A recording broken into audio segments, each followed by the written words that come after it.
A young woman named Connie asks the person holding her to loosen their grip, stating that it hurts with a dull pain. The figure holding her simply utters her full name, Connie Will. A blonde man then asks if becoming his little sister-in-law is truly an idea she hates so much, to which Connie affirms that she does, very much so. Now held in his arms, the man reveals he had intended to dote on her, but Connie shouts her absolute refusal to have a flirty brother-in-law, her mind flashing back to the peaceful life she led as a maid only days before. At Castle Harbian, she stands alone, wondering how her situation became so complicated. In a flashback, Connie overhears her fellow maids running through a hallway, excitedly announcing that the poll results are in. The other maids gossip amongst themselves, confirming their prediction that Prince Julian, the second prince, had won. One maid wonders if he's a womanizer, while another insists that's what makes him great, calling him the most handsome man in the castle and adding that Deputy Commander Dagra is also nice. The maids continue to gush over various men, mentioning someone who was cool in a combat tournament and the head of HR, as Connie listens from a distance. Connie looks at the results of the Royal Palace Hunk popularity poll, thinking it's no surprise the famous second prince took first place, but is intrigued that Deputy Commander Dagra was the runner-up by just a single vote before the maids are called back to work. She reflects privately on the rumors that Dagra is a flirt who is only interested in beautiful noble ladies. Deciding she doesn't believe any of it, she turns and walks briskly down a corridor. Suddenly, another maid named Miriam confronts her, demanding to know where she's sneaking off to and telling her not to act so high and mighty when she's the younger of the two. Connie calmly retorts that Miriam shouldn't lie, stating that she has already finished her entire linen quota for the day. Miriam is left sputtering in disbelief, unable to comprehend how Connie could have finished so much work so quickly. This is Connie Will, a 17-year-old maid of Castle Narshan and a seasoned veteran with 9 years of experience, often tasked with various errands like fetching seeds for sterilizing poison dumplings. She rushes busily around the castle every day to make up for staffing shortages, her exceptional abilities and the trust she's earned from her peers allowing her to handle a maid's many varied duties perfectly. Due to her renowned competence, she has earned the nickname All-Round Maid throughout the town. While she is out on an errand, a townsperson suddenly points to the sky, shouting for others to look. A stray magic beast with an ominous dark color descends from the sky, causing the crowd to run in terror as they question how such a vicious creature got past the city's barrier. Two onlookers speculate that a malfunction in the barrier's magical device must be the cause, seeing the chaos as a lucky opportunity for themselves. Without hesitation, Connie sprints directly towards the unfolding danger. She lunges forward, pushing a small child out of the direct path of the rearing, winged beast. After ensuring the child is safe, she looks up as a man runs toward her, asking if she is okay. The beast turns its attention to her, prompting her to yell for everyone to run as she takes off, luring it away. Bystanders watch in awe of her speed, realizing the monster beast is now chasing that girl specifically. She leads the creature on a frantic chase through the narrow alleyways as someone in the crowd shouts to call the guards. She races towards where she remembers the guard station should be, hoping to lead the beast there. However, she finds her path blocked by the magic beast, which has cornered her in a dead-end alley. She assesses the situation, noting the beast is weakened by poison and has nowhere left to run, deciding that it can't be helped. Realizing she can likely finish it off easily, she prepares for a running start, but remains cautious, aware that its blood likely contains strong internal toxins and would be dangerous to touch. Just as she prepares to kick the creature away, a new presence enters the alley. A blade flashes, striking the beast down in an instant.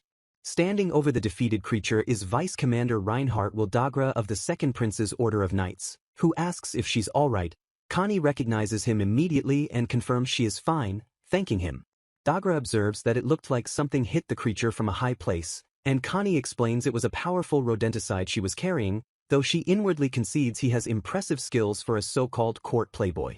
He chides her for making herself a target instead of leaving it to the guards, but she retorts that the guards weren't there to handle it.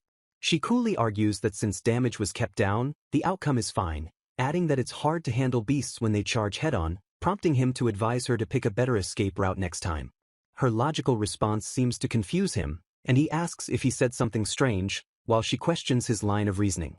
He leans in close to her face, warning her that if she keeps up that attitude, she won't live a long life. He then startles her by gently cupping her face with his gloved hand. Pushing his hand away, she declares that she plans to live to be 100, prompting him to call her a strange one. As she turns to leave, she says she doesn't want to hear that from someone who wall slams people on a first meeting, but he stops her, confirming she's a maid at the castle. He then asks if she happens to know a woman by the name of Connie Will.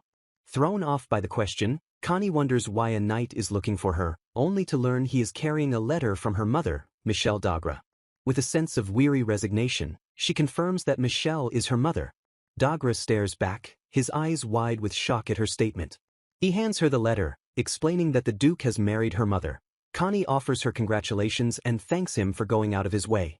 She then immediately and firmly states that she is independent, has absolutely no intention of joining his household as a stepchild, and demands he relay that message to the Duke. With a quick, "Excuse me," she darts away, leaving a baffled Dagra calling her name in her wake. He watches her flee, trying to process the fact that the girl he just met is Michelle's daughter. Connie is left reeling from the news of her mother's 7th remarriage, this time to Duke Dagra, a great noble, father of the deputy commander, and a man who loves money and power just like her mother. Back at the castle, she contemplates the implications. That man, a noble she works with, is now her stepbrother, a situation she feels can only lead to trouble. As she resolves to remain completely uninvolved, her thoughts are interrupted by another maid, Hannah, who runs up to her crying and begging for help with the problem. Hannah tells her she feels as though someone is watching her, explaining that for a while now, rotten food has been thrown into her room when she's not there.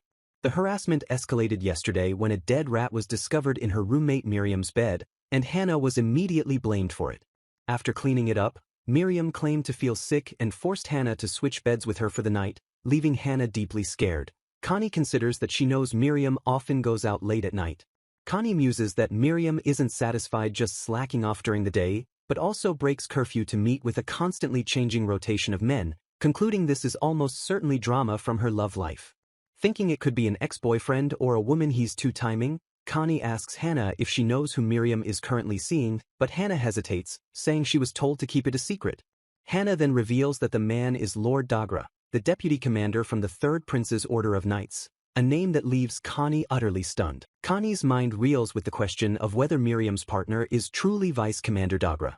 She tells herself that he is the last person she wants to get involved with right now, but reassures Hannah that as long as they make a plan before things escalate, they will be fine.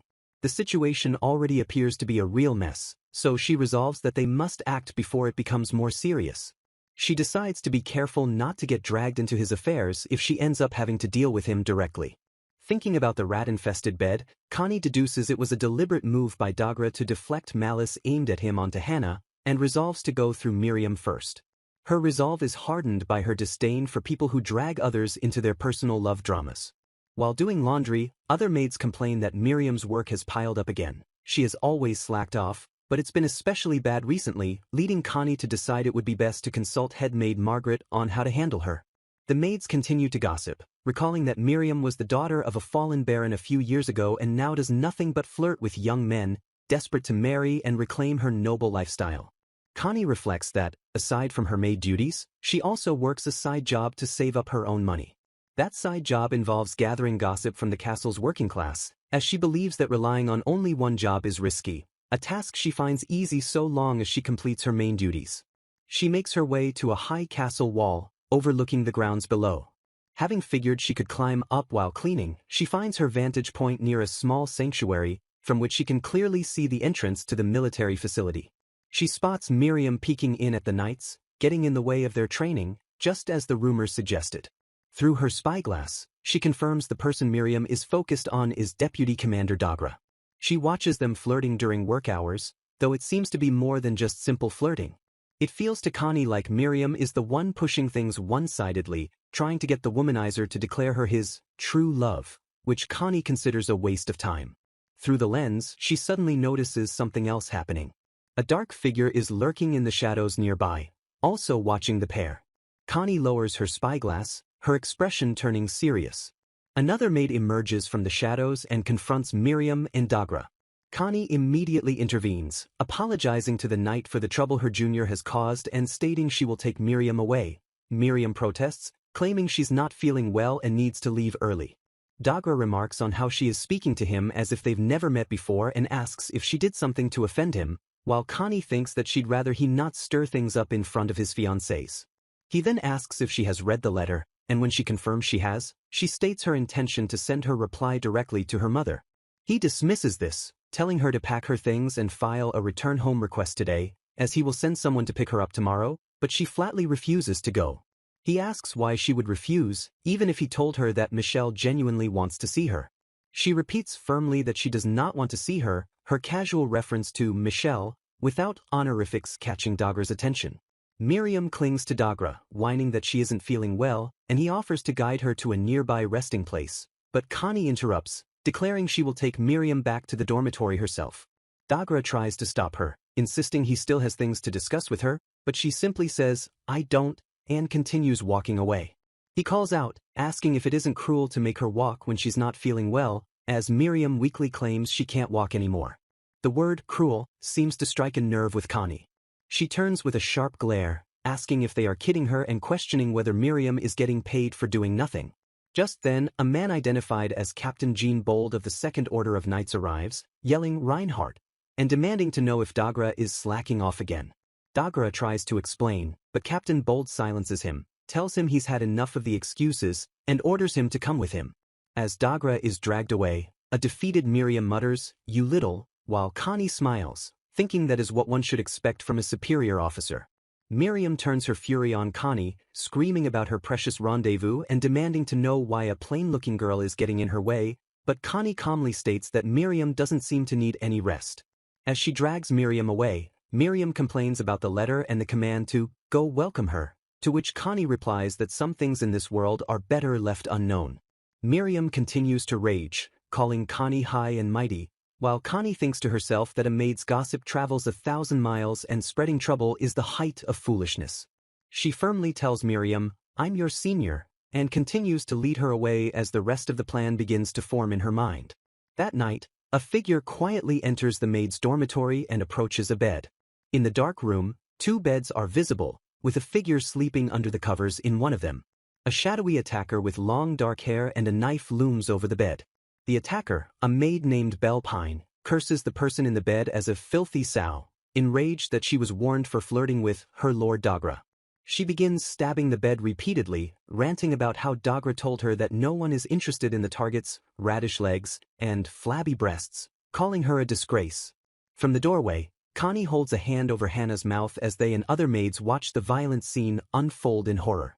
The lights suddenly turn on, revealing the attacker to be Belle Pine, with another maid named Molly as her accomplice, and they are shocked to see blood on the sheets. Connie recalls seeing the maid assigned to the queen, Belle, glaring at Miriam with a terrifying look earlier that day. She tells the frightened maids behind her that she considered the possibility the woman might turn violent, which is why she knew evacuating them from the room was the right call. The attacker, Belle, leaps from the bed with her knife raised, charging towards Connie. Connie swiftly disarms her, grabbing her arm and slamming her to the floor before she can strike. With the situation under control, Connie lets out a sigh while Belle lies subdued, and outside, guards are seen approaching the building. Connie calmly informs the attackers, who are now being held by the other maids, that she has already called the guards. The 2 culprits look on in shock as Connie instructs the witnesses to simply tell the authorities exactly what they saw. Later, in the now quiet room, Miriam asks Connie who she is. Connie just looks back at her with a knowing expression. Connie formally addresses Miriam, reminding her that leaving her room at night for anything other than official duties is strictly forbidden, and that she has already received 2 warnings. With a pleasant smile, Connie relays the generous words from the head maid. As a special arrangement for hating laundry work, Miriam will be reassigned to clean the military facility toilets, and her wages for the time she slacked off will be deducted from her pay. The thought of cleaning toilets in the military zone, a place known to be harsh and full of active men, fills Miriam with dread. As guards lead a screaming Miriam away, Connie states that this should put an end to her laziness, while Hannah thanks her from the doorway. Hannah gratefully tells Connie that she really is the all-purpose maid from the rumors, and Connie reflects on the existence of people with special powers in their world, which can arise from sudden mutations or mixed bloodlines. She was born with one such power, abnormal strength, a physical and leg strength far beyond normal that allows her to do the work of 5 people, though she tries to keep it under control, and she knows her mother also possesses a special ability. Elsewhere, Dagra lies in bed, thinking, "No way," in disbelief. He reflects that he couldn't believe his ears when he first heard of his father's remarriage, finding it impossible that Michelle's daughter is so plain and stubborn, a worthless weed, with no charm or grace. He had wondered what happened to his father, a man who values noble blood so much, to make him marry a commoner, a single mother at that. But once Dagra met her, he understood everything.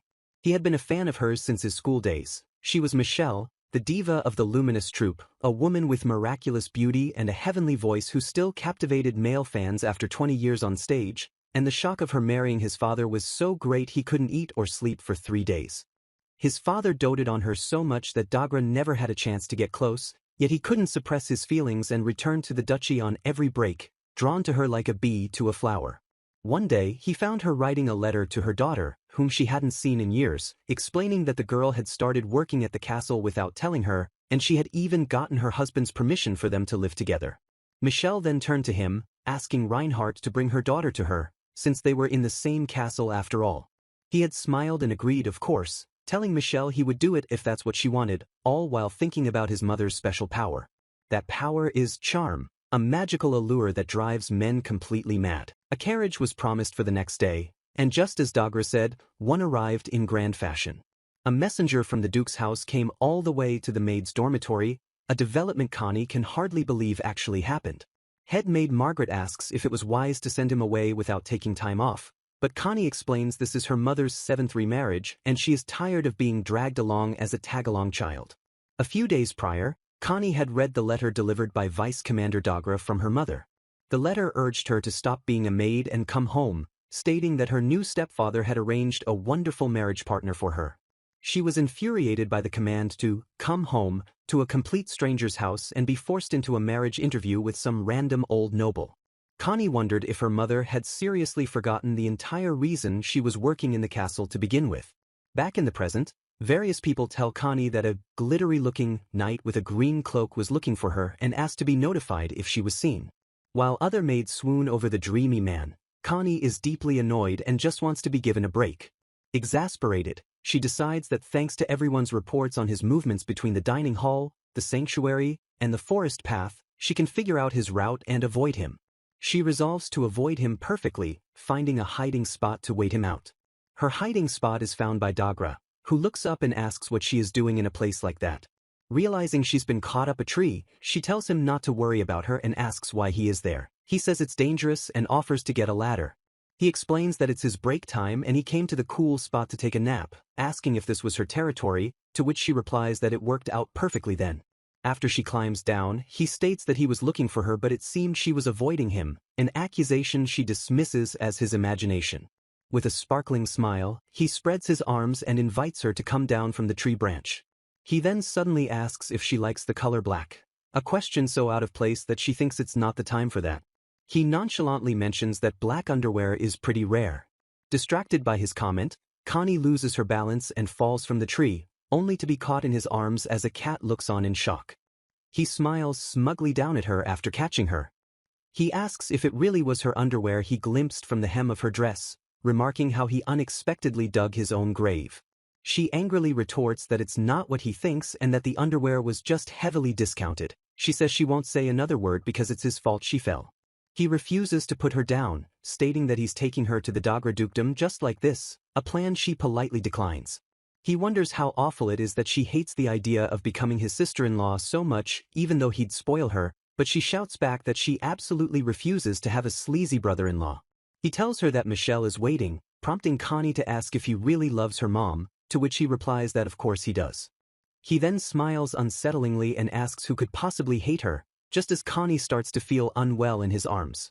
A black cat suddenly leaps from inside Connie's uniform, startling Dagra. Dagra realizes too late that the cat's appearance was a signal. His captain, Jean Bold, appears with other knights, shouting his name, Reinhardt. The captain asks if he's seen a suspicious person as an alarm was heard, and Connie points directly at Dagra, accusing him of peeking at her underwear. Dagra tries to defend himself, saying he only saw a tiny bit, but the captain erupts in fury, yelling at him for accosting a young lady in broad daylight.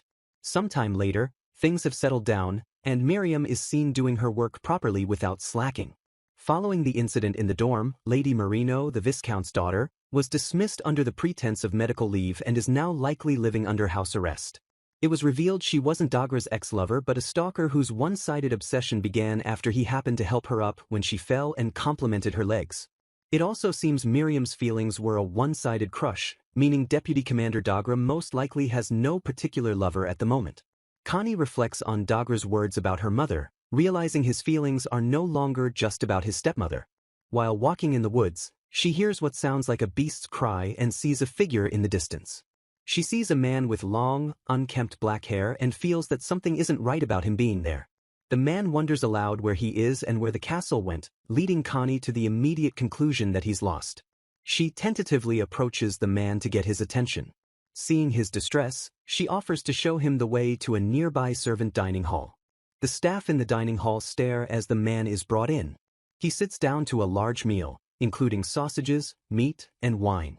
He devours the food at an incredible speed, yet somehow maintains an air of grace, thanking Connie and the kitchen staff for the meal. He explains that he went for a stroll in the courtyard and somehow got lost, unable to find his way out of the simple forest path and hasn't eaten since the previous morning.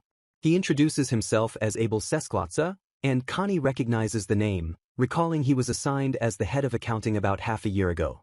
Connie remembers the rumors about him, the exceptionally talented eldest son of Count Klotza, who restored the accounting office after the previous chief suddenly passed away. She also recalls gossip that he's always holed up in his office like a bear and looks like an old man despite being only 25. Abel tells her that even with his intimidating face, he gets results, and she can come straight to his office if she ever runs into trouble. Connie smiles, thinking he is a very dutiful man, this Mr. Bear. After his meal, she offers to guide him to his office, immediately having to correct him when he starts walking in the wrong direction. A few days later, a chef informs Connie that Deputy Commander Dagra was looking for her again, but she dismissively tells him to please ignore the man. The chef asks if she's sure, suggesting she should talk to him at least once, but Connie replies that Dagra doesn't listen and only makes one-sided demands. She wishes he would just give up, but the chef warns her that while he doesn't know the full story, she should watch her back around Dagra. Connie sighs, knowing she can't easily dismiss the issue since the other party is a noble. Later, while resting, she prepares her bed in the dormitory. Hearing a knock at her door, she wonders who it could be, as she should be the only one there, only for a voice to announce, "It's Dagra." He lets himself in, and she angrily demands to know how he dares enter without permission. He calmly states that he knows she's been cautiously avoiding him lately. She reminds him this is the girls' dormitory, but he ignores her, asking directly why she is avoiding him. With a bad feeling, Connie apologizes, explaining that her lack of a fixed workplace made it hard to know where she was when he sent messages, and asks what he needs. He exasperates her by repeating his desire to welcome her into his family, stating his father also has no objections. She accuses him of being persistent just to appease his mother, fully intending to kick her out right after for the wonderful match the master has prepared. When he asks if she hates her mother, Connie clarifies that it's not a matter of like or dislike. A noble title is simply a heavy burden she doesn't deserve, and nothing good ever happens when she's around her mother. She explains that her mother's charm, the power to captivate an audience, targets her spouse and children once she marries, causing them to direct their obsessive jealousy toward Connie. When her mother wasn't looking, her stepfamily would subject her to petty harassment, their affection amplified and twisted by the power of charm. She received the same kind of abuse during her mother's second and third remarriages from people who didn't even realize what they were doing. During one of those times, the worst incident occurred, leading Connie to conclude that to her, her mother is the very source of all calamity. Dagra's tone softens, and he says he understands and will give up on bringing her into the family, but asks if she could meet Michelle just once, somewhere other than the Duke's estate.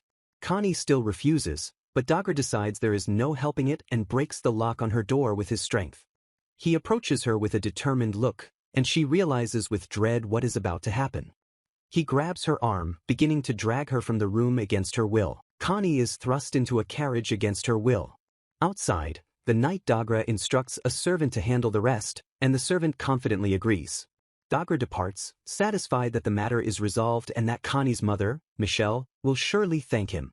A traumatic memory surfaces in Connie's mind of herself as a small child, running from a bloody scene. The flashback continues with the image of a door creaking open. A close-up shows the wide, terrified eyes of young Connie. Back in the present, Connie is thrown onto a couch inside the moving carriage. She awakens disoriented, asking where she is, And Dagra's servant informs her she's in a beast-drawn carriage and woke up faster than the expected 2 hours.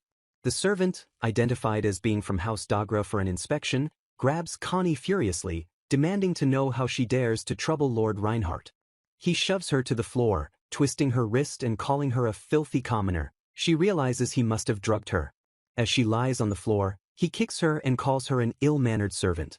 Connie rises to her feet and calmly points out that he was supposed to be welcoming a guest, causing him to recoil in shock. She remarks on the spaciousness of the Duke's carriage, noting it's large enough for a full-course beating, and coldly informs the servant that they won't need a pickup ever again, telling him to relay the message to the Duke. Connie proceeds to violently beat the servant. She then hurls him out of the moving carriage. After jumping out of the carriage herself, she lands and cries out in pain, clutching her now injured left hand.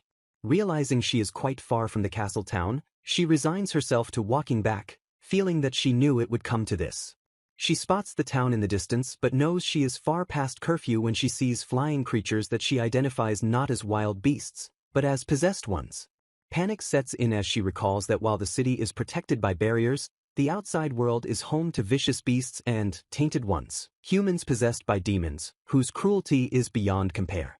The possessed creatures fly over the city's protective wall. Just as she is about to be attacked, someone pulls her to safety. A familiar guard scolds her for being out alone past curfew but expresses relief that he was watching from above. Connie thanks him for saving her. As she walks through the empty town streets, she fumes over her disastrous day of being kidnapped and chased, feeling that simply beating the servant wasn't enough to vent her rage. Her path is suddenly blocked by 3 menacing-looking men. She sighs in exhaustion, muttering that it's just one thing after another. As the men leer at her, she decides she can no longer hold back and vows to make them puke stomach acid if they mess with her. A sharp voice calls out her full name, Connie Will. A well-dressed young man approaches, expressing his relief at having found her, while Connie wonders who he is. The thugs demand to know what business the newcomer has with her. Connie thanks him for saving her, and he explains he came to pick her up and take her to the castle, gesturing to his own carriage. When she hesitates to go with a stranger, he shows her a silver and indigo feather pen, the insignia of a high-ranking officer, which makes her realize in shock that he's the finance director. She asks if he is Lord Klotza, confused because she was expecting the scruffy bear she met before. He confirms his identity. He laments how no one ever believes who he is and questions how she failed to realize it until now. He explains that he went to the Maid dorms on business, learned she was missing amidst an uproar, and immediately began searching the castle town for her in his beast carriage. Touched by his actions, Connie sees him as a dutiful and honorable person repaying a favor, but he dismisses her thanks, saying her safety is all that matters before noticing her injured wrist. He examines her swollen wrist, advises her to visit the pharmacy tower, and calls for an attendant named Nicola. Connie recognizes Nicola as Lord Klotza's young attendant, whom she had guided with the hopelessly lost Lord Abel the other day. She remembers seeing Nicola frantically searching for his directionally challenged master. Inside the pharmacy tower, a healer bandages Connie's wrist while Lord Klotza waits. The healer diagnoses a torn ligament requiring 2 months of recovery, prompting Lord Klotza to state that she must submit a request for extended leave since she can't perform her duties with one hand. Connie explains that she has no home to return to and can't afford an inn, so she will ask the head maid for other work she can do within the castle. She insists she doesn't want to leave, mentioning a part-time job gathering rumors as an alternative and expressing a debt to her employer. Lord Klotza asks if she can write. When she says yes, he offers her a job with a daily wage, saying he needs her help with something. He reveals he is investigating the Maid dormitory repairs. The accounting office received a request with vague items and an unusually high cost, making him suspect inflated figures. Connie confirms the building is incredibly old, and he agrees, stating it was far more rundown than he imagined when he inspected it himself. He asks her to first write a full list of all the worn-down areas and the extent of the damage so he can examine them himself with her as his guide. He considers that if repairs aren't sufficient, a full reconstruction of the dormitory might be necessary, a real possibility in Connie's view. Asked if 3 days is enough time, Connie eagerly declares she will finish the investigation by tomorrow, determined to gather a mountain of evidence to prove reconstruction is necessary. Realizing this investigation was the reason he came to the dorm, she confidently tells him to leave it to her. She commends him for being a serious and diligent person to visit personally, but he admits that was merely a pretense for his visit. Upon their return to the castle grounds, a crowd of maids rushes toward them, crying out Connie's name in relief. They tell her everyone was worried and had been searching for her. She apologizes, not having realized her disappearance had caused such a big deal. One of the maids scolds her, demanding to know where she went and saying they were all worried sick. Miriam adds that she found the broken door to Connie's room and feared she had been attacked by burglars, surprising Connie that Miriam was also concerned. The maids then notice her bandaged wrist, and Miriam wonders if there's a connection to Lord Dogra's search for her, a suggestion Connie vehemently denies. The other maids erupt with questions, realizing she was abducted and demanding to know by whom, with some guessing Lord Dogra.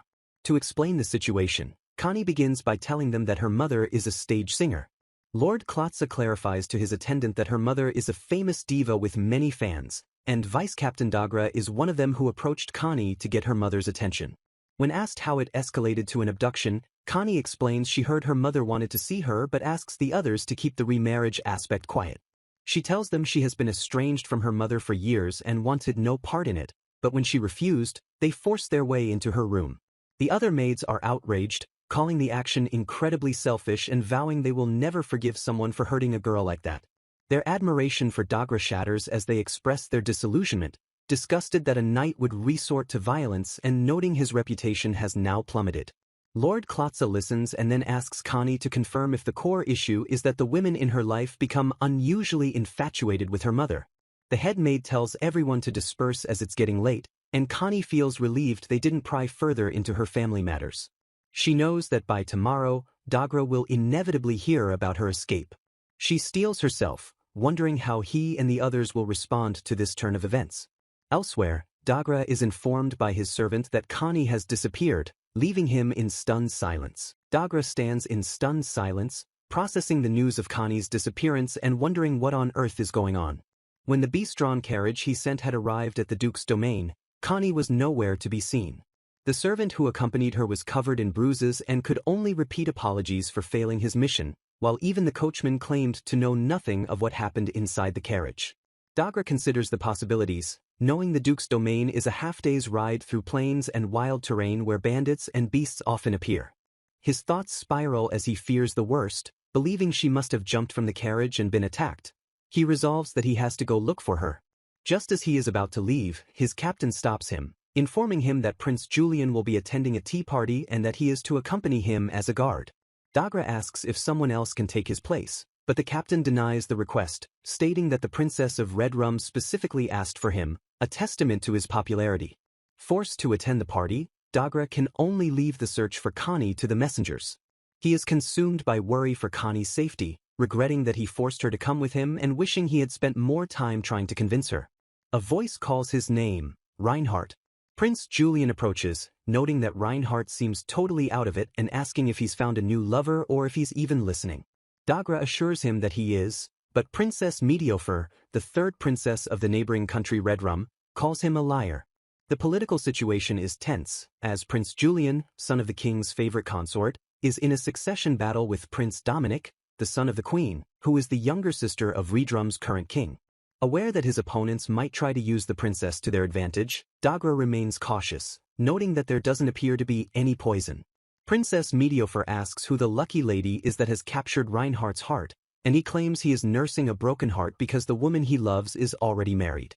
Later, his captain warns him that the princess seems fond of him and is likely trying to lure him into her political camp with her charms, an idea Dogra finds to be a pain. Dogra dismisses the concern, stating he doesn't have the kind of loyalty that wavers due to a woman's charm and is no longer interested in anyone other than Michelle, just as an attendant informs him the princess wants to tour the knight's training grounds. Claiming he has official duties, Dogra hands off the task of guiding the princess to another attendant. As he watches the tour proceed without him, he wonders how the search is going, his thoughts still on Connie. He continues to watch the training grounds from a distance. Suddenly, in the distance, he thinks he sees Connie. He becomes distracted during a sparring match, and his opponent warns him not to lose focus. He asks another knight if she came back, and the knight confirms he saw her heading toward the office building. Meanwhile, Connie presents a folder to Lord Klotza, explaining it is a summary of all the needed repairs for the two maid dormitories. Lord Klotza is astonished, unable to believe she finished the entire report in a single day. He flips through the pages, impressed by her thoroughness, noting that she even inspected under the floors and behind the ceilings, which must have been difficult with her injured hand. He finds her report format very easy to read and asks if she came up with it herself, to which she replies that she regularly keeps memos and tries to make them efficient to review. He also notes that she knew exactly where his room was, asking if she got lost in the complicated corridors of the office wing. She smiles and says no, explaining that a wonderful person in the courtyard kindly showed her the way. Lord Klotza looks out his window, questioning who this wonderful person could be. He sees Prince Julian walking in the courtyard below and wonders if he and Connie know each other. After finishing her business, Connie leaves, thinking that Lord Klotza is a wonderful person who was true to his word and generous with her wages. As she walks back, she realizes the sun is already setting and she should hurry back to the dorm. She chides herself for getting so absorbed in her investigation that she forgot about Dagra, who has likely been searching for her. Realizing she is walking into an ambush, she sees him waiting. She approaches her room, noting the door is still broken from his previous intrusion.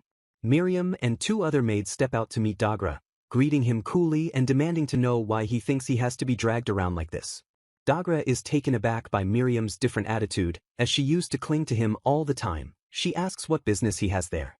He simply states, "I'm waiting for Connie," which seems to trigger the maids. Miriam says she sees, then casually mentions how dangerous things have been lately. She recounts how a kidnapper barged into one of the dorm rooms just yesterday, kicking in a locked door. She continues the story, explaining that while the girl came back safely, her left wrist was grabbed by the kidnapper and became swollen, a pitiful sight to see. The maids elaborate that the girl was drugged and woke up in a magic beast carriage heading out of the capital. The injury will take 2 months to heal, shocking Dagra, who asks if he was the one who injured her. They add that the servant he was with, who worked with human traffickers, also shoved the girl, and Hannah complains that she was almost stepped on by high heels. Dagra is left speechless as Miriam tells him it's late and politely asks him to leave. As he walks away, Connie watches from the bushes, unable to move. After he is gone, the maids tell her it's safe to come out, and she announces that she's back. Dagra reflects on the incident, horrified to think that he put Connie through something so terrible and that he lost control trying not to let them escape. He thinks about how he was careless, recalling that the knights of the Dagra family have always possessed superhuman strength, a power passed down through generations from ancestors with inhuman blood. He knows he sometimes loses control of his strength in battle, and when he gets heated, especially when someone insults Michelle, he is terrified to think he might have turned that power on a frail woman. He returns to the now empty dormitory, wondering if she is still not back. He enters her room, thinking that he isn't planning to take her out again, but at the very least, he wanted to apologize in person. Elsewhere, Lord Klotza holds up a lantern, inspecting the dormitory's dilapidated structure with Connie and remarking that it's terrible. Today, they are inspecting the damaged parts of the building. He notes that the support pillars have been eaten by insects and the structure looks like it might collapse within a year or 2. The narrative explains that they are guiding Lady Klotza through the maid's dormitory. They arrive at Connie's room, and Lord Klotza asks if this is the one he heard about. She confirms it's the door that was broken by a certain knight. He asks if she knows Deputy Commander Dagra, but she says no, she only knows the rumors about his womanizing, having only been in the capital for 6 months and keeping to herself in the accounting office. Lord Klotza laments that after this incident, he can clearly see Dagra is a man with no sense for forcing his way into a woman's room. Connie adds that he also snuck in late the previous night. Lord Klotza is shocked to hear this, but Connie reassures him not to worry. She explains that just in case, she hid and slept inside the cupboard, managing to get through the night safely, which leaves him speechless. One of Lord Klotza's men calls Dagra a real piece of work and suggests reporting him to his superior. Lord Klotza offers to help if something else is troubling her and asks if she has found a replacement job yet. Hearing her say no, he says, "In that case." He presents her with a uniform, explaining that her new workplace is in the back of the archives where outsiders won't contact her. He apologizes for not having a spare female uniform, but she says it's fine as she'll only wear it for about a month. Thanks to Lady Klotza's arrangement, she has been allowed to help with accounting work until her injury heals, filling a spot left vacant after 2 new hires were dismissed for misconduct. She is grateful for the offer, explaining that while the other maids were worried about the gap she left, they planned to hire temporary workers to cover for her. To check her aptitude, Lord Abel gave her a set of 300 math problems, which she answered correctly at an incredible speed, leading an attendant to remark that she might be more capable than the finance officers. Her investigative ability is noted as being beyond that of a normal maid, and her calculation skills are flawless. Lord Klotza wonders to himself just who this woman is. He tells her he looks forward to working with her starting today, and she accepts. 1 month in the past, a uniformed man with dark hair and a beard addresses Prince Julian about an important matter. Prince Julian, a man with two-toned hair, sits at a desk listening intently. The prince asks if the man is referring to the pest in the accounting office, remarking that this individual has powerful backing, making them difficult to deal with directly. The prince clarifies that he isn't suggesting a direct confrontation but is instead finding a suitable person to handle the situation, entrusting the task to the uniformed man. With a charming smile, the prince then asks the man, Abel, about his ideal type of woman. Abel is taken aback by the sudden question, but the prince points out that at age 25, it's natural for him to consider marriage. The prince explains that since Abel successfully rebuilt the accounting office, he wants to introduce him to a fine young woman, though Abel suspects it's merely a political move to bind him, noting he has been courted by other princely factions for years. Abel politely declines, stating his tastes don't align with the ladies of the court and that he prefers a woman who cooks well, doesn't complain, and possesses a strong inner core, a description that an observer notes rules out noble daughters. Prince Julian grins, revealing that he knows one girl who perfectly matches Abel's description. He identifies her as a castle maid named Connie Will, and Abel wonders if it is the same blue-haired, glasses-wearing girl he knows.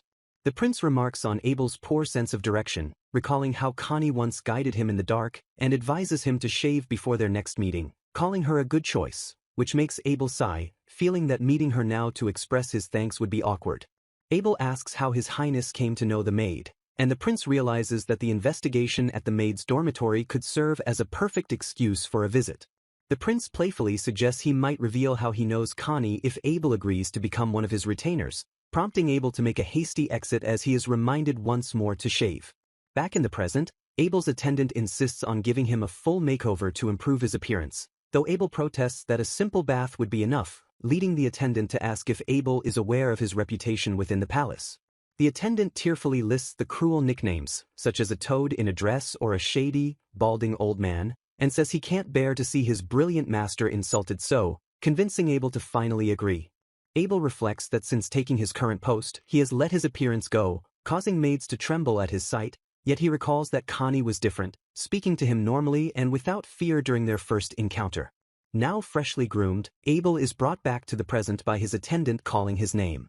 The attendant inquires if anything is amiss before announcing that Miss Connie has arrived and wishes to discuss something with him. Connie stands before Abel and makes an unusual request, to be allowed to sleep in the archives because both maid dormitories are scheduled for demolition following an inspection.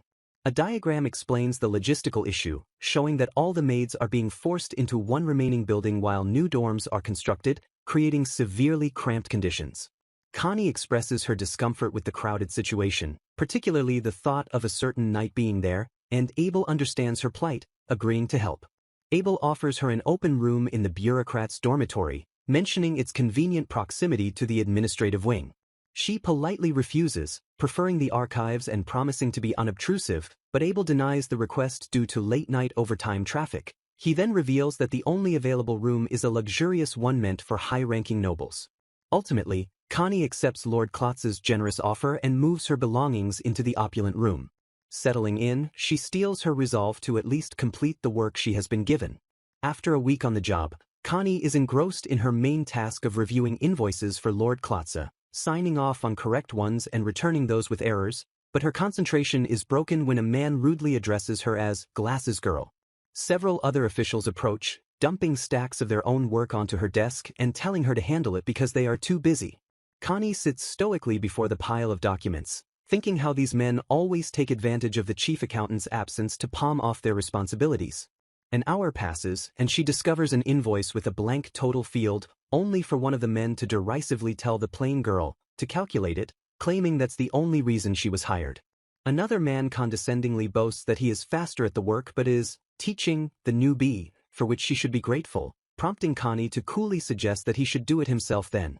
The men begin to speculate amongst themselves whether their boss's recent strange mood is because he is trying to impress the new girl. They quickly dismiss the idea with laughter, mocking her as a frumpy country girl with sloppy clothes and no appeal. While one man continues to laugh, Connie silently glares at him, her hand gripping a nearby abacus tightly. She quietly asks another man, who is eating noisily, to please stop. The man sneers, angered that a plain-looking girl is talking back to him. With a sudden movement, Connie strikes the man squarely on the forehead. He collapses to the ground in shock as Connie adjusts her glasses, stating her disdain for incompetent men who run their mouths but don't do their work. The man scrambles up, furious, and declares his status as a member of the House of Count Natzia, questioning how she dares to touch him. Connie responds by striking him and his companion again, sending them both reeling. The man sits dazed on the floor, a wisp of steam rising from his head.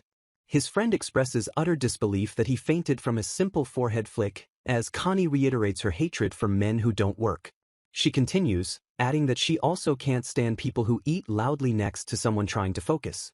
Connie confronts the last remaining man, telling him his rude comments about her being a girl of marriageable age hurt her feelings, then grabs him and tells him to go fly through the air. He is thrown out of the window, screaming apologies and vowing never to eat at work or insult women again.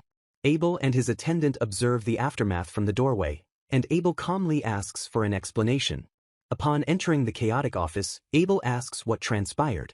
Connie reports simply that one man has passed out while the other is cleaning a mess he made, an explanation Abel seems to accept without question. One of the men tries to argue that there was much more to the story, but Abel silences him. Abel then apologizes to Connie for using her as bait, but she dismisses it and hands him the proof he needs, a falsified and inflated invoice. He explains the scheme. The two men would have a new hire check the documents, exploiting their inexperience, and then immediately retrieve the signed forms before the fraud could be discovered. The scene flashes back to Prince Julian telling Lord Klotza, Abel, that events unfolded as predicted, referencing the recent firing of a new official for misconduct. That official, caught falsifying documents, had attempted to escape during questioning and fell from a window, leaving him in a coma. Abel explains that he suspected a larger conspiracy, as the quiet official was unlikely to have acted alone, which is why he enlisted the newly joined Connie to investigate. Connie outlines the fraud. The invoice for castle consumables had its order quantity altered, with the document being sent directly to the treasury manager to bypass regular checks, allowing the perpetrator to pocket the excess funds. She astutely notes that if the plan had succeeded, she, as the new hire who provided the final signature, would have taken the fall, just like the previous official, since a final approval is required for any treasury withdrawal. Abel lists the small number of people with the authority to sign such documents: the king, the chancellor and his first secretary, the finance minister, and 5 treasury secretaries. He concludes that the mastermind must be one of these powerful individuals. Abel observes that Connie seems to have a suspect in mind, and she confidently states that with 2 witnesses, the truth will come out soon, prompting a denial from one of the culprits. The man who had fainted regains consciousness and immediately accuses Connie of being the perpetrator, claiming she used violence to silence them when they uncovered her fraud. Connie calmly questions his pathetic claim that she used violence on him, which he adamantly insists is the truth. While Abel expresses disbelief, Connie mocks the man, calling it a joke that he fainted from a woman's forehead flick and questioning his manhood. As the man sputters and yells at his partner for help, Connie advises him that a civil officer should rely on logic, not shouting. She holds up the evidence, telling him the correct course of action is to ask for the basis of her suspicion. Cornered, the man nervously asks for the basis of her accusation. Connie reveals her proof. She memorized the correct quantity of consumables from the chief attendant's original order log before the numbers were inflated. She produces the borrowed log, showing that the total was inflated by 30%, a significant sum given it covered the entire palace's supplies. As the guilty pair are escorted away, Abel asks if they were the only ones involved, but Connie reveals there was another person who would slack off and dump their work on her whenever Abel wasn't around. Intrigued that another fool was part of the scheme, Abel asks for the person's name. Later, the arrested men confess that they were approached by a masked woman at a bar who gave the name John Hoki's fire call. This mysterious figure tempted them with pocket money to help a powerful noble who could access the treasury. To avoid implicating themselves, they had coerced a new commoner official into signing the falsified documents by threatening his sister. After the two were punished, the fraudulent documents they forced Will to sign were discovered by the treasury manager. The final signature on the documents belonged to the chancellor's first secretary, who takes full responsibility, confessing he gave in to greed and is ready to accept punishment for his crime against the king. The chancellor puts on a grand display of fury and outrage before the court. This public outrage, however, was just a show, allowing the true masterminds to escape while the secretary quietly took the fall. Sometime later, Connie is outside in a courtyard, tending to a group of small black cats. She offers one of them a piece of food, gently asking if it is spending the day with its family. As the cats eat, she asks if the food is good, but they are suddenly frightened by something and scatter.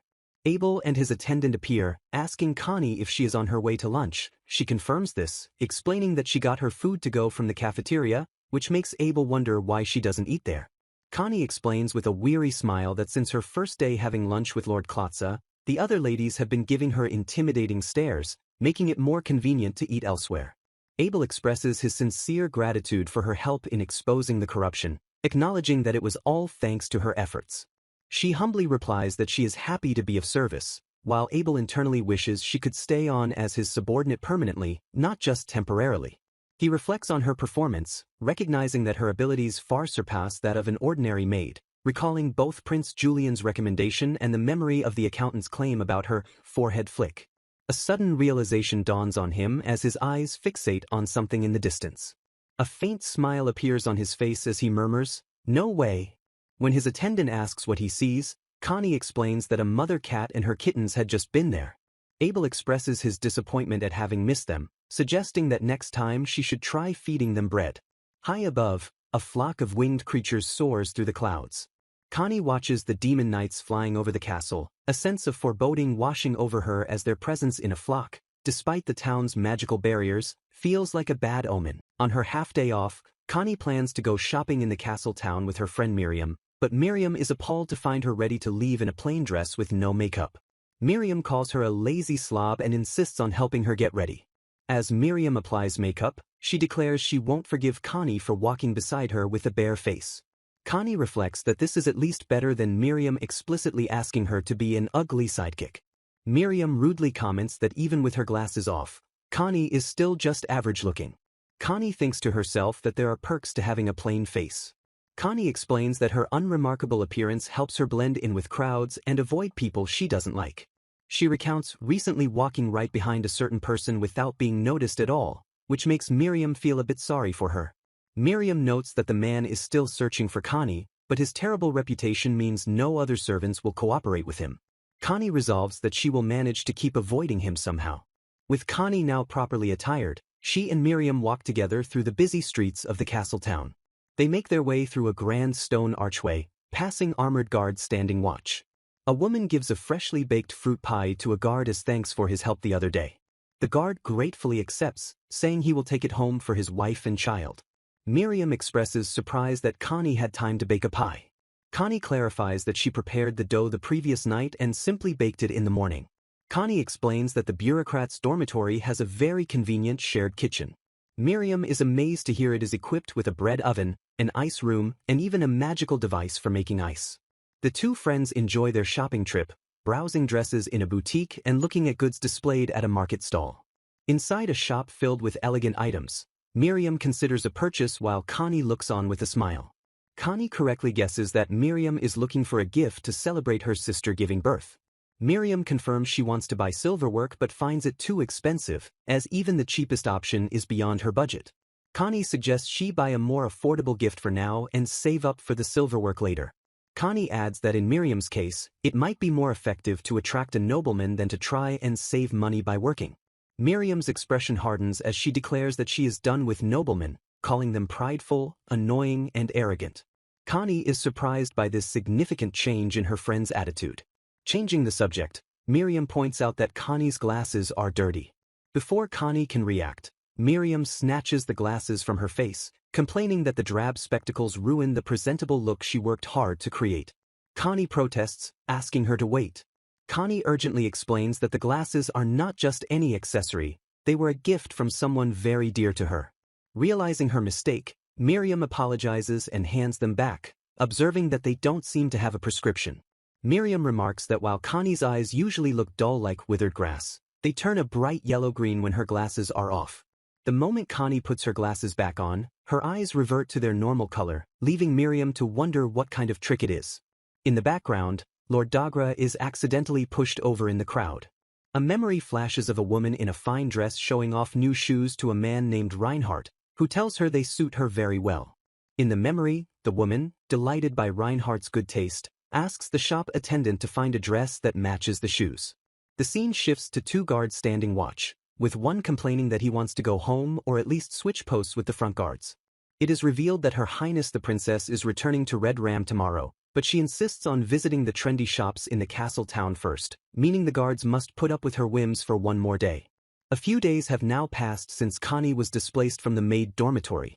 Demolition on the building has begun, but Connie's current whereabouts are still unknown. The head maid reports that she checked the other building for Connie but couldn't find her. Connie had apparently left after saying a suspicious person was lurking nearby, and she hasn't returned since. Lord Dagra is distraught to hear that Connie might be sleeping outside in a tree somewhere. He had asked the head maid to apologize to her on his behalf, but was coldly told it was too late for that. He accepts that he can't blame her, acknowledging that this entire situation is his own fault. The thought of her camping outdoors because of his mistake fills him with guilt. Frustrated, Lord Dagra searches the town streets, cursing as he wonders where that weed of a girl could be. Suddenly, he stops dead in his tracks, his eyes wide with shock at something he sees. He is certain he just saw Connie, her eyes shining a brilliant color, and wonders if it was Lord Dagra she was with. He whips around and runs through the crowded street, trying to follow the person he saw. He pauses, questioning if it was just his imagination before reaffirming his belief that he is sure it was Connie. An attendant approaches and asks Lord Dagra if something is wrong. He dismisses it as nothing and says they should go back. From a nearby alley, Connie and Miriam watch him leave, relieved that he is gone. Connie wonders why a royal guard is in town, thinking he may be escorting the visiting princess of Redram, whose royal carriage is parked nearby.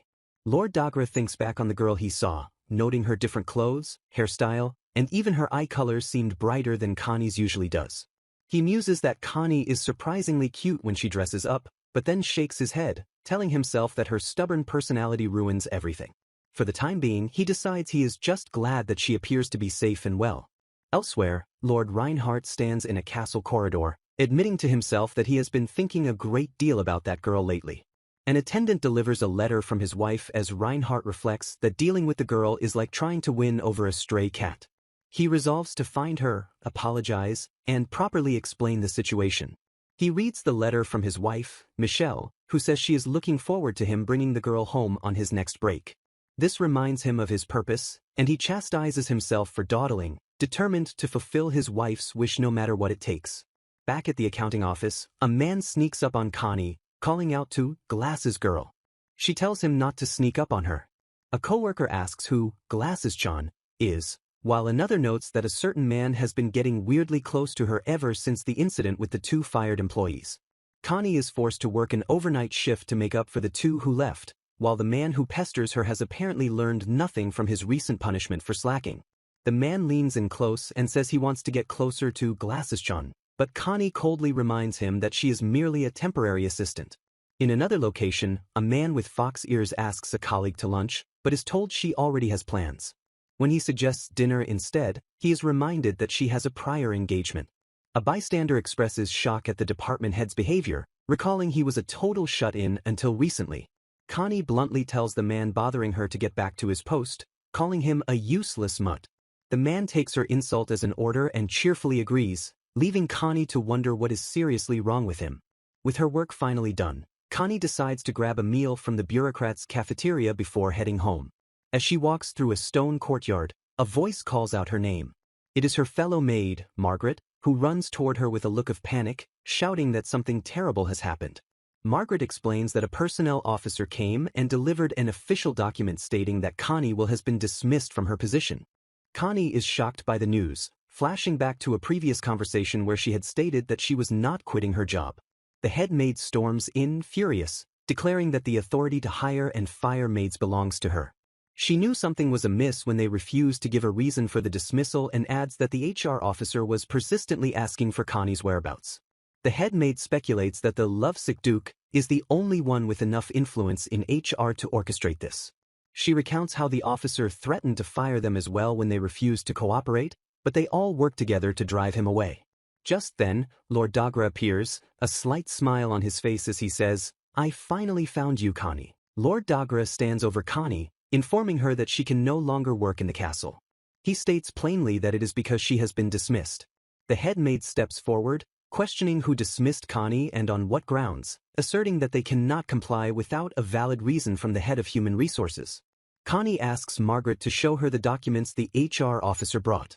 After examining the paper, Connie confirms the signature is indeed that of the head of human resources, but declares the document invalid because a crucial part has been written incorrectly. She points to the job title section, explaining that while it's a temporary position, she is currently an official, not a maid, and the head of accounting filed the transfer paperwork on the day she was assigned, a fact the head of HR is aware of. Connie concludes that only a low-level clerk would be unaware of her status and that appropriate measures will be taken against the official who forged the head of HR's signature. The head maid realizes that if they bring this clear evidence of document forgery to the head of HR, the entire scheme involving the Dagra family will be ruined. Without warning, Lord Dagra grabs Connie and throws her over his shoulder. As Connie protests, he ignores her, stating that Michelle is waiting and they must go quickly. A wave of panic and trauma washes over Connie as she recognizes the look in his eyes, the same obsessive look she has seen before, and she resolves that she doesn't want to experience anything like that ever again. The head maid screams for help, shouting that it's a kidnapping, while Connie desperately wishes she could go home. Lord Klotza arrives with another man, demanding to know what Reinhardt is doing. Reinhardt calmly replies that he is just taking his sister-in-law to the Duke's estate and asks if there is a problem. Connie is relieved to see people gathering as Lord Klotza demands that Reinhardt untie the rope, stating they can discuss the situation later. Connie struggles against his grip, shocked by his ridiculous strength, but feels her consciousness begin to fade. A new voice cuts through the commotion, asking what is going on. Connie recognizes the voice instantly. Prince Julian calls out her name as he arrives on the scene. In an office, Prince Julian asks a man if he is certain he doesn't recall signing the dismissal notice for Connie. The prince presses the man, Lord Eisen, for confirmation. Eisen, the head of human resources, confirms it, stating that hiring and dismissals are left to department heads, and he would not mistake this case as it's the first time a female official has been assigned to the accounting office. Eisen reveals that lately, dismissal notices with forged handwriting resembling his have been circulating, causing people to be unjustly fired, and notes that while the handwriting is similar, only the head of HR is authorized to use the special navy-colored ink. He explains that to prevent forgery, he uses a special magical ink. If anyone else uses it, the writing disappears without a trace after a few hours. Prince Julian looks at the document on his desk, noting that the ink has not disappeared, and remarks that this knowledge came in handy right away.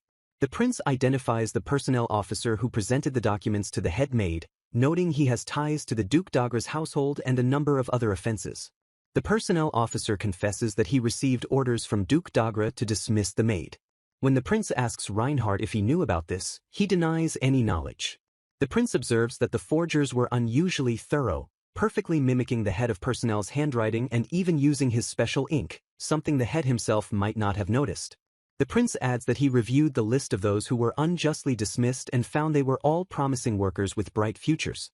He looks pointedly at Reinhardt, saying that he should understand the pain of having one's place taken away unfairly. Reinhardt is stunned, realizing he's now suspected of being involved in the other crimes and weakly protests that he didn't order that. Captain Boldo steps forward, telling Reinhardt he's heard that he has not been dedicated to his duties lately, and has even used his authority to threaten and injure a lower-ranking maid. He asks Reinhardt if he feels any shame as a knight and leader, then orders him to rest at home for a while, until he changes his mind. Prince Julian tells Reinhardt to make sure Duke Dagra also hears that while this matter may seem minor, corruption is treated as an act of treason against the royal family. As Reinhardt leaves, Captain Boldo follows, berating him for sneaking into a woman's room and asking if he is possessed. Reinhardt can only say Connie's name, lamenting that she was just so stubborn. Captain Boldo, having already heard the story from the head maid, retorts that all Connie did was refuse to go to the Duke's estate. He asks Reinhardt if his mother instructed him to bring the girl even if it meant hurting her, to which Reinhardt exclaims that she said nothing of the sort. The captain declares that Reinhardt is the root of all this evil and tells him to reflect on his actions. Reinhardt argues that Michelle wanted to see Connie, so it was only natural for him to make that happen no matter what it takes, but the captain tells him he is wrong. Overwhelmed with remorse, Reinhardt wonders why this keeps happening, admitting he lost control again and never intended to hurt her. He questions how he ever thought his actions were justified, remembering Michelle's letter and realizing its influence on him. Reinhardt muses that since he is under house arrest in his territory, he will be able to see Michelle every day. He awakens in a bed in what appears to be an apothecary, where a woman tells him he's finally awake. Lord Klotze and Connie enter the room. Connie is grateful for Lord Klotze's help, remarking that Reinhardt fainted just like that. Lord Klotze asks Connie if she is feeling okay and has any injuries. She confirms she was examined and that nothing is wrong. He insists on escorting her back to her quarters. She tries to refuse, saying she'll be fine and asking if he doesn't have work to do, but he insists, and she relents. After the kidnapping incident, Prince Julian took control of the situation, gathering all involved parties to expose the forged documents in the presence of the personnel chief. Lord Klotze reassures Connie that Deputy Commander Dagra was strictly warned and confined to his territory, so he won't be able to bother her anymore. She quietly acknowledges this, and he asks if he has caused her a lot of trouble. Connie reflects that if Reinhardt is confined to the Duke's estate, he will be near her mother, which makes it even more impossible for him to return to normal. At the estate, a beautiful woman welcomes Reinhardt home. The woman, Michelle, welcomes him home and asks if his stepdaughter isn't with him, correctly guessing that he made the personnel officer from the Branch family assist in his plan. Reinhardt realizes that, of course, his father would be there too. Reinhardt informs his father that the document forgery was exposed. His father is shocked when Reinhardt adds that Prince Julian considers corruption an act of treason. The Duke erupts in anger, claiming all he did was make it easier to retrieve his stubborn stepdaughter and that the treason charge must be due to the personnel officer's other fraudulent activities. The Duke declares he is heading to the capital immediately. Reinhardt thinks that his father will likely throw the personnel officer under the bus to save the ducal house, but finds it strange that his father would risk so much for such a petty trick. He then realizes with dawning horror that the desperation to participate in fraud was not his father's, but his own. He remembers thinking he would do anything to make Michelle happy. Michelle approaches him, wondering if Connie is being reserved. He gives her a gift, a brooch, thinking that if Connie is not an option, he must find another way to make Michelle happy. Michelle is delighted with the lovely brooch and thanks Reinhardt, embracing him. As he holds Michelle, his mind flashes back to a past moment. In the memory, he had desperately asked Michelle if she would choose him over his father. Michelle had coyly replied that if his father were gone and he became the head of the ducal family, then maybe she would consider it. From that moment, he understood that as long as his father was alive, she would never choose him, and the thought that he would have to die took root. He had entertained the dark thought of taking matters into his own hands. He snaps out of the memory, horrified at what he was thinking, and dismisses the idea of killing his own father as ridiculous, blaming his exhaustion for the thought. Michelle suddenly talks about Connie, wondering if they could call her to the estate or just go to the castle themselves, before catching herself and saying she should have gone with the Duke earlier. Reinhardt decides it's better to give up on bringing Connie to her, knowing it would hurt Michelle if he explained that Connie doesn't want to see her mother. Michelle quietly wonders to herself if Connie's reluctance could be because of a certain reason. Reinhardt remembers Connie saying something about the origin of the Polonia tree. He asks Michelle if she knew about that, and she confirms it with a serene smile, telling him it is not something he needs to worry about. Michelle states that neither she nor Connie is at fault. There were simply things that could not be expressed in any other way. Reinhardt realizes that he never heard the full story of why Connie avoids her mother so extremely, only that nothing good ever happens when she is near her. He is left to wonder what in the world happened between them. The story delves into a flashback, explaining that Connie's stepbrother was the one most affected by her mother Michelle's power of charm, leading him to direct his unrequited feelings and resentment toward Connie. He would call her a filthy stray cat, and beat her in places her mother wouldn't see. He even threatened to sell her off to buy a jewel for Michelle and once loaded her onto a ship to do so. Through her mother's 2 remarriages, Connie came to understand the abnormal obsession of the men who admired her. Michelle would express outrage at the monsters who hurt Connie, like a man who pretended to be rich but was actually a pirate, yet Connie knew her mother still fell for such trash. As a child, Connie couldn't articulate the discomfort she felt, but she noticed the strange look in the eyes of the men who looked at her mother and never realized Michelle's charm was the reason for her suffering. At the time of her 3rd marriage, Michelle promised Connie she would find a good man this time. However, this new stepbrother also developed twisted feelings for Michelle and ended up chasing Connie with a weapon. The incident escalated into a bloody scene, with maids trying to shield young Connie from her crazed stepbrother who was wielding an axe. In his rampage, he slaughtered 11 servants. Reinhardt listens as Michelle recounts the past, explaining that Connie was nearly killed by one stepbrother and tormented by all of them.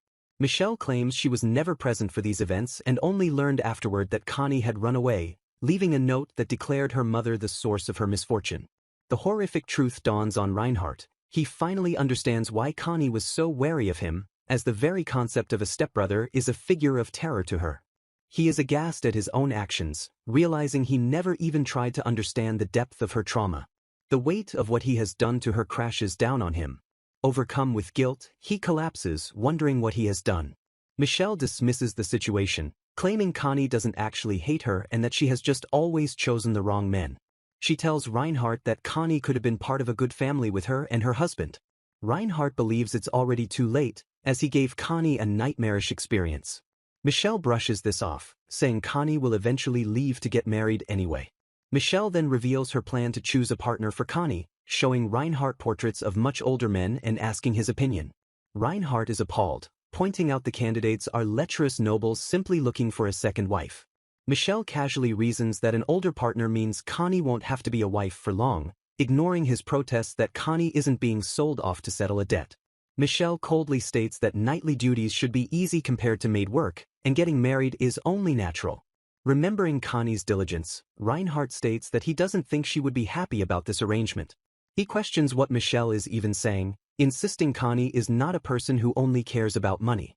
He argues that they shouldn't force her into this, but Michelle counters that with Connie's plain looks, she won't be able to find a husband after she turns 20. With a smile, Michelle insists that this is the best path for Connie's happiness and that she will thank them for it one day. Reinhardt has a moment of clarity, realizing Michelle bears no actual malice. She genuinely believes she is doing what is best for her daughter, which is precisely why Connie had to avoid her. He understands now that they are separated by a fundamental difference in values, making them inherently incompatible. He wonders if his father arranged the marriage prospects and why he allows it, speculating the Duke wants to marry off the commoner's daughter before she officially joins their family.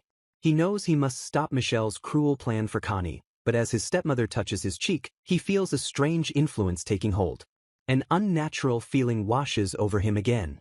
He finds himself caught in a web, questioning why he can't defy Michelle and feeling a conflicting hatred for Connie for rejecting her. He wonders if it's possible that her past husbands and stepsons were caught in the same way. He concludes that Michelle is someone who has lost the ability to make sound judgments. The thought crosses his mind that she might possess a supernatural power, like a succubus that preys on the lust of men. Michelle's voice breaks his trance, asking his name. He announces that he will be leaving for a while. When she asks where he is going, he simply stands. He declares he is embarking on a journey of training. Elsewhere, the king of Harbian furiously reprimands Duke Dagra for forging documents just to please his wife, telling him his past achievements are the only reason he wasn't executed. Prince Julian asks the Duke about Michelle Dagra, the former commoner songstress, and questions why she remarries so frequently. The prince explains that Michelle possesses a natural charm that causes the men she ensnares, especially husbands and their sons, to act foolishly, which the Duke angrily dismisses as slander. Citing his excellent informants, the prince recounts her past incidents, including the stepson who chased her daughter with a knife and slaughtered 11 servants. The prince continues, adding that another of her former husbands was stabbed by his own son, who was said to be driven mad by her influence. He speculates that being stabbed may have brought the man back to his senses. The Duke remains silent as he processes the information. The prince calls Michelle's enchantment a nuisance that brought down a capable man, stating they will place her under surveillance since they cannot punish her directly. The king grants Duke Dagra a chance to redeem himself. An attendant reports that the Duke has left for Essettle to form a difficult alliance with that country. The prince reveals he threatened to take Michelle into his own harem if the Duke failed, a threat needed to overcome his hesitation to leave her, even knowing he is enchanted. The king had stressed the mission's importance, stating that an alliance is essential as the country will soon face turmoil. A minister discusses the royal succession trial, noting that the third Prince Dominic is poor at politics and would become a puppet of his mother's homeland, Red Ram, if he became king. To prepare for the inevitable conflict when the Queen and the Red Ram Kingdom make their move, they must strengthen the military and secure talented personnel. The king justifies his leniency by explaining that Duke Dagra's power is immense, and his son Reinhardt is one of the third prince's most formidable assets. They cannot afford to lose both, despite Reinhardt's foolish mistake. The king notes that a messenger was sent to reinstate Reinhardt after his house arrest, but he had already left on a training journey, which the king allows as long as Reinhardt stays out of his sight. The prince observes that Reinhardt couldn't resist the enchantment and was sent back to his domain with the full knowledge that it would break him. The king remarks that Reinhardt is furious, and he will consider his return only after he has cooled his head. The king plans to impose stricter conditions for Reinhardt's reappointment so no one will complain, but instructs his men not to crush him completely. A vision of Reinhardt on his quest is juxtaposed with the prince's calculating smile.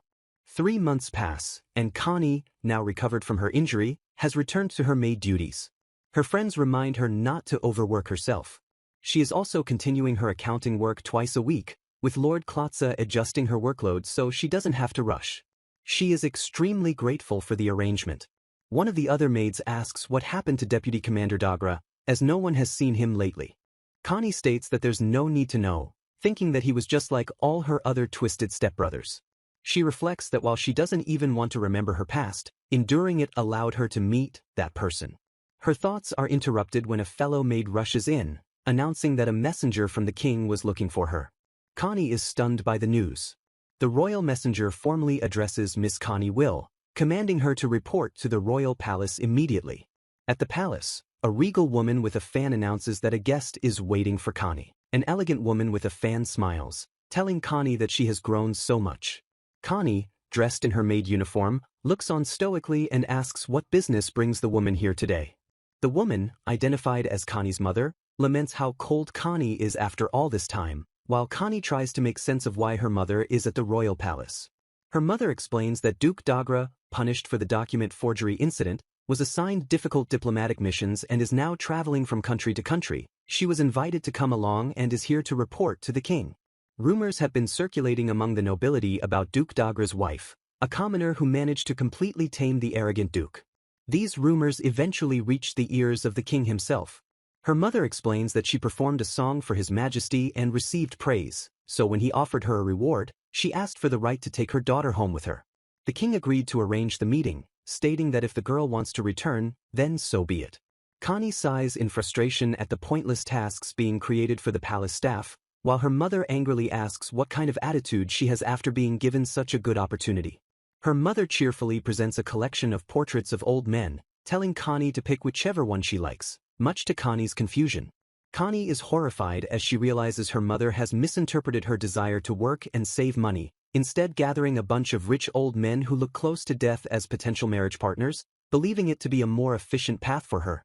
Connie understands that this is exactly why she didn't want to see her mother, who truly believes a woman's happiness lies only in marriage and refuses to accept any other way of life. Connie bows her head, stating that she understands her mother thought of this for her sake. But she declares with fierce intensity that she will absolutely not accept it, adding that if she were married off to such a place, she would beat them to death with a mop before they could drop dead naturally. Her mother is shocked by the outburst, asking if Connie really prefers younger men, while Connie thinks that nothing she says will get through to her anyway. Michelle asks if Connie hated the idea that much, remarking that it was just as Reinhardt said. She then asks Connie if she met her older stepbrother, Reinhardt, but Connie coolly replies that she has no such thing as a stepbrother. Michelle exclaims, "Again?" and says Connie is the reason for his behavior, stating that she doesn't want a stepbrother who would hurt his younger stepsister. Connie mentions she at least received an apology through the head maid. Michelle dismisses it, saying Reinhardt is a better boy than all her previous stepbrothers, and Connie quietly agrees. Connie tells her mother that her injury has healed, but asks her to please stop sicking people like Reinhardt on her. Michelle notes with a hint of melancholy that Reinhardt hasn't come home.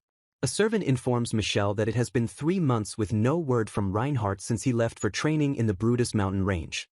Michelle feigns worry, explaining she sent him off without knowing how dangerous the place is, a treacherous, snow-covered land where travelers often die. Connie thinks that the training location is quite far away, while Michelle laments that since Reinhardt, the only heir, has disappeared, relatives and other noblemen have been showing up at their house. These men are all trying to promote themselves as potential heirs in the absence of a successor, and Michelle complains that they are all unbelievably ugly. She finds the thought of one of them becoming her son repulsive and prays for Reinhardt's safety. Connie thinks to herself that she should pretend to be worried about her stepbrother, even if it's a lie. Connie reassures her mother, saying that a persistent knight like him wouldn't die so easily and will surely come back. Michelle agrees, saying she must hold herself together. Noticing the time, Michelle announces she must go, as her husband will worry if she is late. Connie flatly states that she is not going with her, much to her surprise. Michelle says that just seeing her was enough for today and that she will write again. As she leaves, Michelle tells Connie that the marriage proposal is not off and that she should look for someone herself, as a flower's life is short. Connie retorts that her mother's is abnormally long. Connie is relieved, noting that her mother backed off more easily than she expected. She watches her mother go, reflecting on all the terrible things that have happened because of her. She doesn't want to hate her mother and thinks that as long as they stay out of each other's lives, it is for the best. Michelle looks back and softly says, "Take care." Connie turns and walks away down the palace corridor. As she walks, she wonders what Reinhard is thinking, going to the Brutus Mountains for training. She speculates that if his father were still around he'd have grown closer to his mother instead, and worries that her mother's curse on him hasn't been broken. Elsewhere, Reinhard, his hair now long, stands before Prince Julian, who asks if he enjoyed his long trip to the north. Reinhard apologizes for leaving the territory while under protective duty, but the prince says he will overlook it, understanding that Reinhard was testing himself. The prince reveals he knew Reinhard was trying to see if staying away from his mother would clear his head. Reinhard is surprised the prince knew about his stepmother's charm spell, which the prince admits he cannot break. The prince notes that Reinhard seems to have succeeded and asks what made him come to his senses.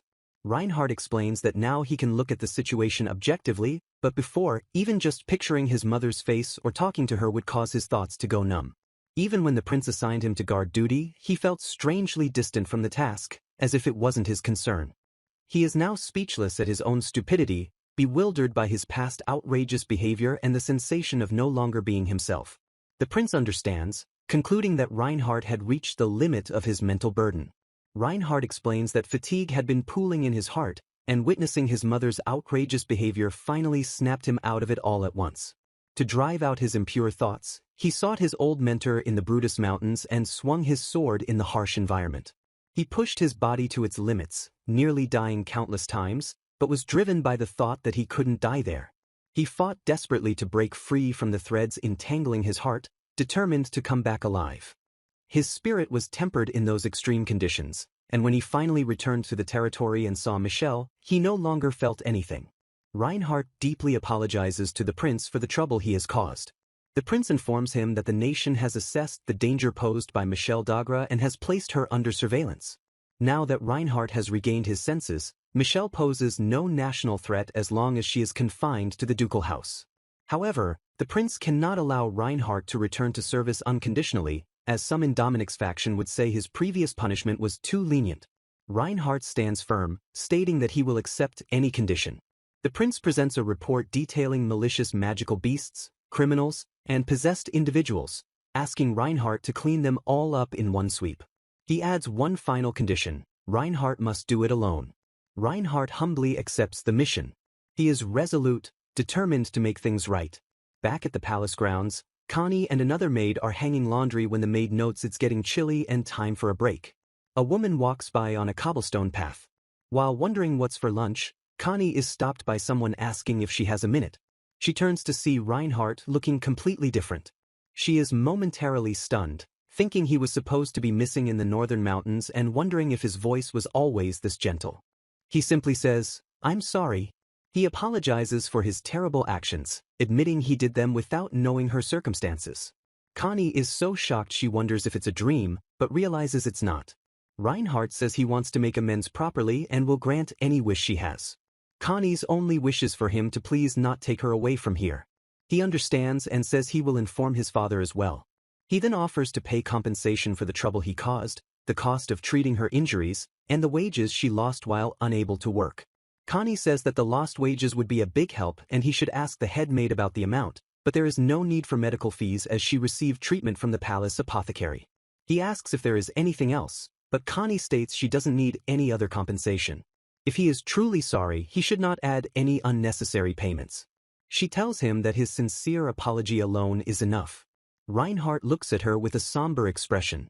He asks about her injury, and she confirms it has long since healed. He smiles gently, telling her that the fact they have become family hasn't changed, and if she ever runs into trouble, he will be there for her. Connie is overwhelmed by his dazzling change in character and tells him not to trouble himself over her. He turns and walks away, leaving her in the courtyard. Connie watches him go, speechless. She wonders what just happened, questioning if it was a daydream and if he was somehow swapped with someone else inside. She notes that he was sparkling and wonders if he was purified in the mountains, questioning if it's really possible that her mother's curse was broken. She finds it hard to believe.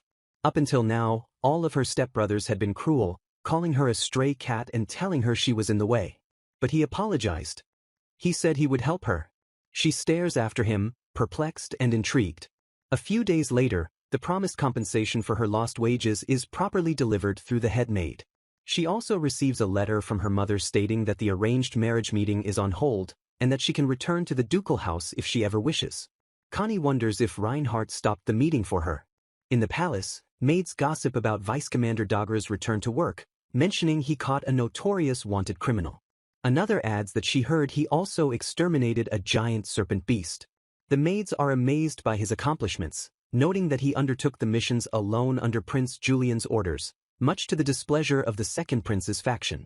Connie realizes that he has returned to his true self, the vice-captain of the Second Order, one of the most capable men in the palace.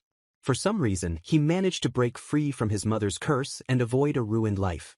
A fellow maid invites Connie to lunch, and Connie thinks that maybe now, she won't have to worry about her stepbrother like she used to. Her friends notice her smiling and ask if something good happened to her, but she denies it. They don't believe her and press her for details as they walk through the palace gardens.